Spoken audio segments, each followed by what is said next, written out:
जी हां दोस्तों, तो क्या एसआईआर में धांधली विवाद के बाद में बिहार में विधानसभा का चुनाव होने जा रहा रद्द? सुप्रीम कोर्ट का कौन सा है वो बड़ा फैसला? इंडिया का था बहिष्कार का ऐलान, राहुल और तेजस्वी ने किया था चुनाव का बायकॉट। बहुत स्वागत है आप सभी का। आप देख रहे हैं द राजनीति का विशेष सेगमेंट खबर और विश्लेषण। मैं हूं जबार खान। दोस्तों, तो क्या वाकई बिहार में विधानसभा चुनावों को रद्द होने का फैसला होने जा रहा है? आखिर तेजस्वी यादव ने किन बुनियाद पर सोच समझ करके राहुल और दूसरे गठबंधन के सहयोगियों से मिलने के बाद में बहिष्कार का ऐलान किया? और क्या इस बहिष्कार के ऐलान के बाद में देश का सुप्रीम कोर्ट इस मामले पर वही रुख अख्तियार करेगा जो रुख इस वक्त विपक्ष का है? आखिर सुप्रीम कोर्ट का इस पूरे मामले पर क्या है फैसला, विस्तार से आपको बताते हैं दोस्तों, तेजस्वी के चुनाव के बहिष्कार के ऐलान के बाद खबरें हैं कि बिहार में पूरा विपक्ष अब बहिष्कार के साथ खड़ा है। सुप्रीम कोर्ट कहा यह जा रहा है कि फिलहाल इस चुनाव को रद्द करने जा रहा है। ऐसे में इंडिया गठबंधन में उत्साह चरम पर दिख रहा, क्योंकि चुनाव आयोग की मनमानी और मोदी सरकार की रणनीति दोनों ही फेल होती दिख रही है। कहा यह जा रहा है कि सुप्रीम कोर्ट विपक्ष द्वारा चुनाव बहिष्कार कर चुनाव रोक सकता है, क्योंकि बिना कंपटीशन चुनाव हो नहीं सकते। अब विपक्ष ये कहते हुए सुप्रीम कोर्ट जा रहा है कि बिना कंपटीशन के चुनाव कराना असंवैधानिक है। वो Jaya Bachchan versus union of India case का हवाला दे सकता है, जिसमें सुप्रीम कोर्ट ने कहा था कि पारदर्शिता बनाना और प्रातिनिधित्व सुनिश्चित करना जरूरी है। मगर क्या बिहार के इस केस में होगा ऐसा, या फिर सुप्रीम कोर्ट बिना कंपटीशन या विपक्ष के चुनाव में हिस्सा लिए चुनाव रोकेगा? इस पर आपको आगे विस्तार से संविधान के नजरिए से और चुनाव आयोग के नियमों के हवाले से विस्तार से समझाता हूं। मगर उससे पहले बिहार में विपक्ष द्वारा चुनाव के बहिष्कार और मौजूदा स्थिति को समझते हैं। दोस्तों, देश की राजनीति में अभी तक बहुत से मुद्दे सामने आए, पर कभी किसी राजनीतिक दल ने पूरे चुनाव के बहिष्कार की बात नहीं की। यहां तक कि ईवीएम के दुरुपयोग के मुद्दे पर भी विपक्ष कभी इस निर्णय पर नहीं पहुंचा था कि वो चुनाव का बहिष्कार का फैसला करे। मगर अब पहली बार ऐसा फैसला लेता हुआ विपक्ष दिखा। जिस तरह तेजस्वी यादव ने बिहार विधानसभा चुनाव के बायकॉट की बात कही है, उसकी गंभीरता का असर भी दिखने लगा। इंडिया गठबंधन भी इस पर सहमत नजर आ रहा है। तेजस्वी की राजनीति और तेजस्वी का राजनीतिक कद आज बिहार की राजनीति में इतना बड़ा हो चुका है कि उनके किसी छोटी सी बात को भी गंभीरता से लिया जाता है। ऐसे में चुनाव आयोग और केंद्र सरकार के साथ साथ एनडीए के खिलाफ बिहार में वोटरों के बीच असंतोष और आक्रोश बढ़ रहा है। ये इसलिए भी कि देश के दूसरे हिस्सों के मुकाबले बिहार में ग्रामीण, गरीब, पिछड़े, दलित वर्ग मतदाता मतदान को अपना अधिकार के रूप में देखते हैं। तेजस्वी का बहिष्कार वाला बयान उनमें असंतोष को और बढ़ा रहा है। इसलिए बीजेपी, एनडीए और चुनाव आयोग की चिंता बढ़ी है। दूसरी तरफ तेजस्वी का यही बयान या ऐलान इंडिया गठबंधन और उनके वोटरों को और ज्यादा एकजुट करता हुआ दिख रहा है। दोस्तों, तेजस्वी यूं ही नहीं मतदाता सूची संशोधन पर सवाल उठा रहे। कहा जा रहा है कि सरकार इस पुनरीक्षण के जरिए दरअसल वोटर चुन रही है। जो 53 लाख वोट कैंसिल हो रहे हैं, उनमें से 90% ऐसे वोटर हैं जिन्हें सीधे सीधे महागठबंधन का वोटर कहा जा सकता है। 23 जुलाई को बिहार विधानसभा में नीतीश कुमार और नेता विपक्ष तेजस्वी के बीच में तीखी नोकझोंक आपने देखी। तेजस्वी ने यहां तक कह दिया था कि एसआईआर करने में पिछली बार अटल बिहारी वाजपेयी की सरकार में 2 साल लगे थे। अब फिर से यह हो रहा है, तो क्या यह मान लिया जाए कि 2003 से 25 तक चुनाव फर्जी तरीके से कराए गए? इसका मतलब तो यह हुआ कि नीतीश फर्जी तरीके से बिहार में सीएम बने, विधायक भी फर्जी वोटर से चुने गए। अब चुनाव आयोग ने इस मुद्दे पर अपने मन की बात देश के सामने रखी कि साहब ये सब तो अटकलें हैं। दोस्तों, ऐसे में बिहार का बवाल आसमान पर है।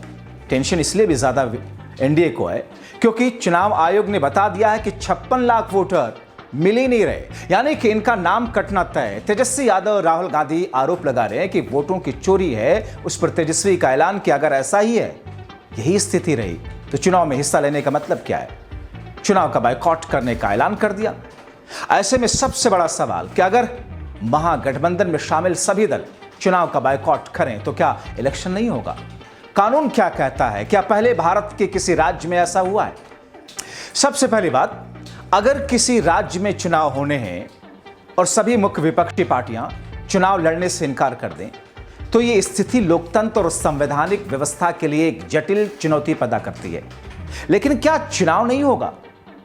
इसे समझने के लिए हमें संविधान देखना चाहिए। दोस्तों, जब मैंने इसके तह में जाकर के इसे समझने की कोशिश की तो संविधान का अनुच्छेद 324 चुनाव आयोग को चुनाव कराने, उसकी प्रक्रिया तय करने, उसे कंट्रोल करने का पूर्ण अधिकार देता है। इस पर कोई रोक नहीं लगा सकता।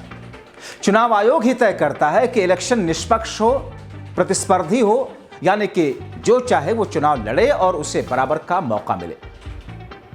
इसका दूसरा पहलू यह बताया जा रहा है कि चुनाव आयोग का काम समय पर चुनाव कराना है, भले ही उसमें कोई दल हिस्सा ले या ना ले। अगर केवल सत्तारूढ़ दल, यानी कि जो दल सरकार चला रहा है, वही चुनाव में अपने कैंडिडेट खड़े करता है या कोई निर्दलीय कैंडिडेट भी होता है, तो भी चुनाव कराना आयोग की जिम्मेदारी है। संविधान के तहत चुनाव रद्द करने का कोई प्रावधान नहीं, जब तक कि कोई असाधारण परिस्थिति जैसे कि बहुत बड़ी हिंसा, प्राकृतिक आपदा, मतलब साफ है कि अगर पूरा महागठबंधन भी चुनाव का बायकॉट कर दे तो भी इलेक्शन कमीशन चुनाव तो कराएगा ही कराएगा। यानी कि अगर केवल बिहार में सत्तारूढ़ दल यानी मोदी शाह की एनडीए के लोग खड़े होते हैं और कोई दूसरा कैंडिडेट नहीं होता है, तो भी वो सभी निर्विरोध चुनाव आयोग के जरिए जिता दिए जाएंगे। ऐसे में सवाल ये है कि क्या सुप्रीम कोर्ट ऐसे चुनाव को रोक सकता है? विपक्ष ये कहते हुए सुप्रीम कोर्ट जा सकता है और जाने की बात कर रहा है कि बिना कंपटीशन के चुनाव कराना असंवैधानिक है। विपक्ष Jaya Bachchan versus union of India case का हवाला दे सकता है, जिसमें सुप्रीम कोर्ट ने कहा था कि पारदर्शिता बनाना, प्रतिनिधित्व सुनिश्चित करना जरूरी है। लेकिन कहा यह जा रहा है कि यहां चुनाव पर रोक वाली कोई बात नहीं हो पाएगी। दोस्तों, 1989 के मिजोरम विधानसभा चुनाव में ऐसी स्थिति आई थी। सुप्रीम कोर्ट ने साफ कह दिया कि इसकी वजह से चुनाव पर रोक नहीं लगाई जा सकती है। आपको यह भी बताएं कि कब कब देश में ऐसा बहिष्कार हुआ है, ऐलान हुआ है। 1989, जैसा कि मैंने बताया, मिजोरम विधानसभा चुनाव, मिजो नेशनल फ्रंट यानी कि MNF कांग्रेस सरकार के खिलाफ विरोध में चुनाव का बहिष्कार किया। नतीजा, कांग्रेस ने सभी 40 सीटों पर जीत हासिल की, लेकिन विपक्षी दलों ने बाद में इसे चुनौती दी। यह मामला सुप्रीम कोर्ट तक गया, जहां कोर्ट ने कहा कि बहिष्कार से चुनाव रद्द नहीं होते बशर्ते प्रक्रिया वैध हो। बिहार पर यह बिल्कुल फिट बैठता है आज के सिनेरियो में। दूसरा केस 1999 का जम्मू कश्मीर चुनाव। कुछ विपक्षी दलों, खासतौर पर अलगाववादी समूहों ने चुनाव का बहिष्कार किया। इसके बावजूद चुनाव हुए, नेशनल कॉन्फ्रेंस ने सरकार बनाई। यह मामला सुप्रीम कोर्ट में नहीं गया, लेकिन यह दिखाता है कि बहिष्कार चुनाव रद्द नहीं होते क्योंकि सरकार कायम रही। साल 2014 हरियाणा पंचायत चुनाव। कुछ क्षेत्रों में विपक्षी दलों ने शिक्षा और आय मानदंडों के विरोध में चुनाव का बहिष्कार किया।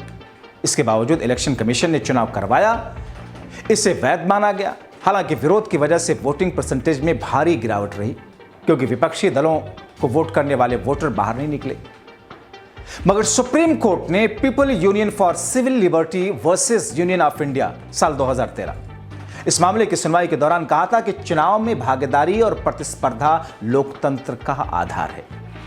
और दोस्तों, यही दरअसल एक वो बिंदु है जिस बिंदु के आधार पर तमाम चीजों के होने के बावजूद, तमाम एग्जाम्पल्स, तमाम नजीर देश में बावजूद, आखिरी लाइन जो मैंने आपको बताई कि जिस अंदाज में, जिस तरीके से सुप्रीम कोर्ट ने जो बातें कही कि सुप्रीम कोर्ट ने people union for civil liberty versus union of India 2013 मामले की सुनवाई के दौरान जो कहा कि चुनाव में भागीदारी और प्रतिस्पर्धा लोकतंत्र का आधार है, यह वो बिंदु है जिस बिंदु के आधार पर इस वक्त यह कहा जा रहा है कि बिहार विधानसभा का चुनाव इन तमाम आरोपों की बुनियाद पर बिहार के वोटरों के बहिष्कार, बिहार में मुख्य विपक्षी दल के साथ साथ तमाम विरोधी दलों के विरोध और बहिष्कार के बाद में सुप्रीम कोर्ट इस पर कोई स्टेप ले सकता है।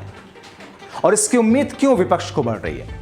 हाल में मैंने करीब 1 दिन पहले या 2 दिन पहले एक शो में आपको बताया था कि सुप्रीम कोर्ट ने 1951-52 देश के पहले चुनाव के बाद से 2025 के बीच में आज तक चुनावी प्रक्रिया में कोई रोक टोक नहीं लगाई।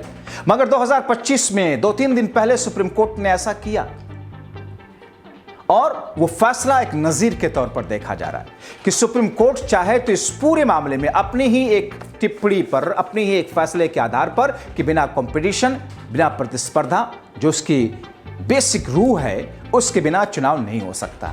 उस आधार पर अगर बेंच बनाता है, उस आधार पर सुनवाई करता है तो ऐसा फैसला हो सकता है। क्योंकि अगर मतदाता सूचियों में गड़बड़ी के वाकई इतने सारे एग्जाम्पल जो कि मिलते हुए दिखाई दे रहे हैं, कई सारे पत्रकारों ने वीडियो के शक्ल में, ऑडियो के शक्ल में, प्रूफ के शक्ल में डाले हैं, अगर वो सारे प्रूफ पहुंचते हैं और ये साबित होता है कि चुनाव आयोग के अधिकारी धांधली कर रहे हैं, पैसे लेकर के लोगों के वोट जोड़ रहे हैं, पैसे लेकर के विरोधियों के वोट काटे जा रहे हैं, या फिर चुनाव आयोग बाय डिफॉल्ट ही सत्ता पक्ष के अनुकूल ही काम वहां करता हुआ दिख रहा मतदाता सूची के हिसाब से, सुप्रीम कोर्ट इस पर कोई फैसला ले सकता है। और ऐसे में इसलिए बातें कही जा रही हैं कि बिहार विधानसभा चुनाव रद्द होने की स्थिति में है। तो क्या बिहार विधानसभा का चुनाव रद्द होगा या फिर चुनाव आयोग को कोई दशा और दिशा नई तरीके से तय करनी होगी? फिलहाल तेजस्वी यादव ने, राहुल गांधी ने ऐलान करके, बहिष्कार करके एक तरीके से अगर चुनाव रद्द भी नहीं होता है तो भी मास्टर स्ट्रोक खेला, क्योंकि इसके जरिए से वो एक्सट्रीम लाइन ले ली है जिस एक्सट्रीम लाइन पर तमाम विपक्षी दल के नेता, वोटर, समर्थक, कार्यकर्ता मजबूती से एकजुट होंगे, सत्ता पक्ष के खिलाफ सीना तान करके और खड़े होंगे। और जैसा कि मैंने आपको बताया कि देश के दूसरे राज्यों, दूसरे हिस्सों के मुकाबले बिहार का जो गरीब है, मजदूर है, दलित है, बहुत अति पिछड़ा वोटर है, वंचित वोटर है, वो मतदान के अधिकार को अपना विशेषाधिकार, जिम्मेदारी और बहुत बड़ा अधिकार समझता है, बहुत संवेदनशील होता है मतदान को लेकर के। इसलिए उनका आक्रोश, जन आक्रोश, और आपने देखा इस देश में जन भावनाओं का कद्र तो सुप्रीम कोर्ट ने किया ही है कई सारे मामलों में, अयोध्या उसमें से एक है। तो ऐसी स्थिति में सुप्रीम कोर्ट इस पर फैसला दे सकता है और इसी बुनियाद पर कहा जा रहा है कि बिहार विधानसभा का चुनाव समझो रद्द हो गया। आप क्या सोचते हैं? अपनी राय कमेंट बॉक्स में जरूर लिखें। अभी के लिए इतना ही, बहुत शुक्रिया।